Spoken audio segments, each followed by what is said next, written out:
घुष्मा की शिवभक्ति से उसके मरे हुए पुत्र का जीवित होना, घुष्मेश्वर शिव का प्रादुर्भाव तथा उनकी महिमा का वर्णन। सूत जी कहते हैं, अब मैं घुष्मेश नामक ज्योतिर्लिंग के प्रादुर्भाव का और उसके महात्म्य का वर्णन करूंगा।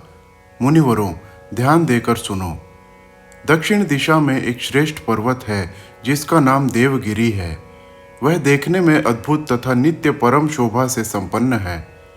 उसी के निकट कोई भरद्वाज कुल में उत्पन्न सुधर्मा नामक ब्रह्मवेत्ता ब्राह्मण रहते थे। उनकी पत्नी का नाम सुदेहा था। वह सदा शिव धर्म के पालन में तत्पर रहती थी, घर के कामकाज में कुशल थी और सदा पति की सेवा में लगी रहती थी। द्विजश्रेष्ठ सुधर्मा भी देवताओं और अतिथियों के पूजक थे। वे वेद वर्णित मार्ग पर चलते और नित्य अग्निहोत्र किया करते थे। तीनों काल की संध्या करने से उनकी कांति सूर्य के समान उद्दीप्त थी। वे वेद शास्त्र के मर्मज्ञ थे और शिष्यों को पढ़ाया करते थे। धनवान होने के साथ ही वे बड़े दाता थे। सौजन्य आदि सद्गुणों के भाजन थे। शिव संबंधी पूजनादि कार्य में ही सदा लगे रहते थे। वे स्वयं तो शिवभक्त थे ही, शिव भक्तों से बड़ा प्रेम रखते थे। शिव भक्तों को भी वे बहुत प्रिय थे। यह सब कुछ होने पर भी उनके पुत्र नहीं था।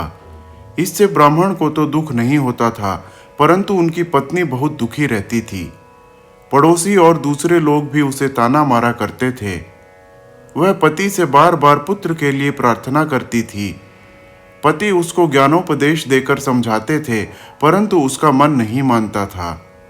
अंततोगत्वा ब्राह्मण ने कुछ उपाय भी किया, परंतु वह सफल नहीं हुआ। तब ब्राह्मणी ने अत्यंत दुखी हो बहुत हठ करके अपनी बहन घुष्मा से पति का दूसरा विवाह करा दिया। विवाह से पहले सुधर्मा ने उसको समझाया कि इस समय तो तुम बहन से प्यार कर रही हो, परंतु जब इसके पुत्र हो जाएगा तब इससे स्पर्धा करने लगोगी। उसने वचन दिया कि मैं बहन से कभी डाह नहीं करूंगी। विवाह हो जाने पर घुष्मा दासी की भांति बड़ी बहन की सेवा करने लगी। सुदेहा भी उसे बहुत प्यार करती थी। घुष्मा अपनी शिव भक्ता बहन की आज्ञा से नित्य 100 पार्थिव शिवलिंग बनाकर विधि पूर्वक पूजन करने लगी। पूजा करके वह निकटवर्ती तालाब में उनका विसर्जन कर देती थी। शंकर जी की कृपा से उसके एक सुंदर सौभाग्यवान और सद्गुण संपन्न पुत्र हुआ। घुष्मा का कुछ मान बढ़ा। इससे सुदेहा के मन में डाह पैदा हो गई। समय पर उस पुत्र का विवाह हुआ। पुत्र वधू घर में आ गई। अब तो वह और भी जलने लगी। उसकी बुद्धि भ्रष्ट हो गई और एक दिन उसने रात में सोते हुए उस पुत्र को छुरे से उसके शरीर के टुकड़े टुकड़े करके मार डाला और कटे हुए अंगों को उसी तालाब में ले जाकर डाल दिया जहां घुष्मा प्रतिदिन पार्थिव लिंगों का विसर्जन करती थी। पुत्र के अंगों को उस तालाब में फेंक कर वह लौट आई और घर में सुखपूर्वक सो गई। घुष्मा सवेरे उठकर प्रतिदिन का पूजनादि कर्म करने लगी। श्रेष्ठ ब्राह्मण सुधर्मा स्वयं भी नित्य कर्म में लग गए। इसी समय उनकी ज्येष्ठ पत्नी सुदेहा भी उठी और बड़े आनंद से घर के कामकाज करने लगी, क्योंकि उसके हृदय में पहले जो ईर्ष्या की आग जलती थी वह अब बुझ गई थी। प्रातःकाल जब बहू ने उठकर पति की शैया को देखा तो वह खून से भीगी दिखाई दी और उस पर शरीर के कुछ टुकड़े दृष्टिगोचर हुए। इससे उसको बड़ा दुख हुआ। उसने घुष्मा के पास जाकर निवेदन किया, उत्तम व्रत का पालन करने वाली आर्ये, आपके पुत्र कहाँ गए? उनकी शैया रक्त से भीगी हुई है और उस पर शरीर के कुछ टुकड़े दिखाई देते हैं। हाय, मैं मर गई, किसने यह दुष्ट कर्म किया है? ऐसा कहकर वह बेटे की प्रिय पत्नी भांति भांति से करुण विलाप करती हुई रोने लगी।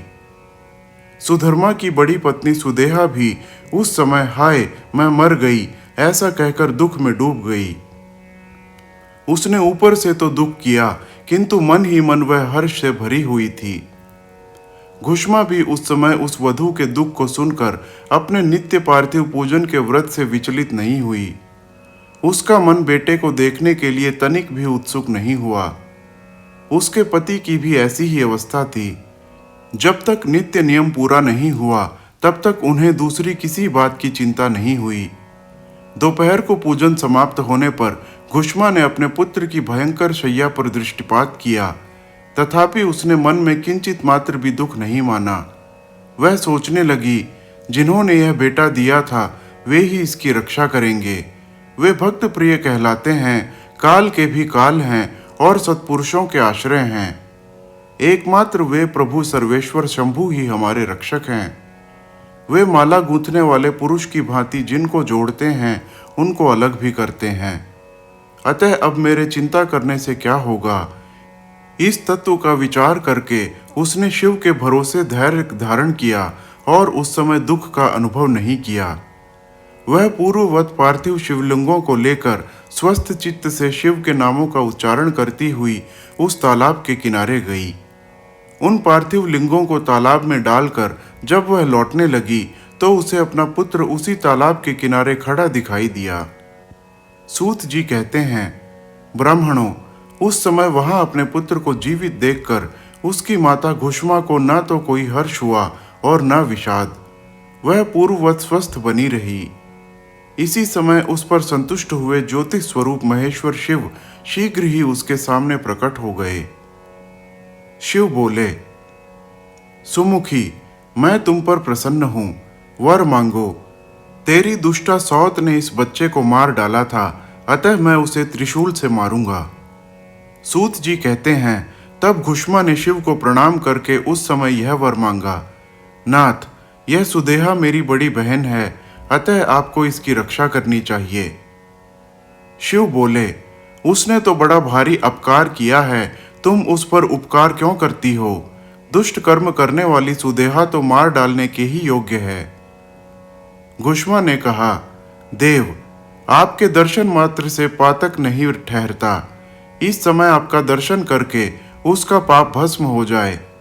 जो अपकार करने वालों पर भी उपकार करता है उसके दर्शन मात्र से पाप बहुत दूर भाग जाता है।